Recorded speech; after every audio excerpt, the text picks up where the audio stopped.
अस्सलाम वालेकुम। वालेकुम सलाम।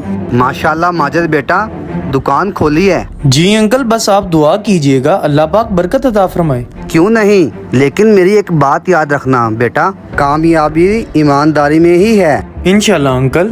नफा चाहे कम लेना, लेकिन ईमानदारी का दामन ना छोड़ना। ये आपको दुनिया में भी फायदा देगी और आखिरत में भी। जी अंकल। माशाल्लाह।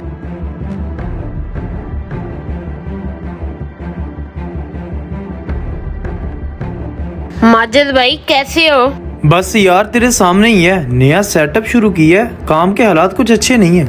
करियाने का काम है, प्रॉफिट तो कम हो गई, लेकिन मेरे पास एक तरकीब है। हाँ जल्दी से बताओ, अगर आपके पास कोई अच्छी तरकीब है तो। जब तक तो अवाम के बारे में सोचता रहेगा ना, तरक्की नहीं कर सकता। मेरा एक दोस्त है, उससे हर चीज मिलावट शुदा मिल जाती है। ज्यादा प्रॉफिट होगा तो ज्यादा फायदा होगा। लेकिन यार ये तो बेईमानी हुई ना। और नहीं, इसे बेईमानी नहीं, इसे कारोबारी चालाकी कहते हैं। नहीं यार, मैं ऐसा काम नहीं करूँगा। चलो फिर भी सोच लेना इस बारे में। सारा दिन गुजर गया, काम ही नहीं है। ऐसा करता हूँ, उस भाई की बात मान ही लेता हूँ मैं। नहीं, ऐसा काम नहीं करूंगा मैं। यहाँ तो मैं इंसानों को धोखा दे लूंगा, लेकिन अल्लाह को क्या मुंह दिखाऊंगा मैं।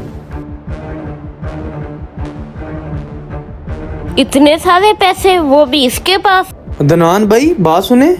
बड़ा माल शाल गिन रहे हो, लगता है मेरी बात पे अमल कर लिया है। नहीं भाई, ये मेरे हलाल से और ईमानदारी से कमाए हुए पैसे हैं। सच हमेशा वक्ती तौर पर ही नुकसान देता है, लेकिन अंजाम सच का ही होता है, इसीलिए मैंने सच का रास्ता चुना।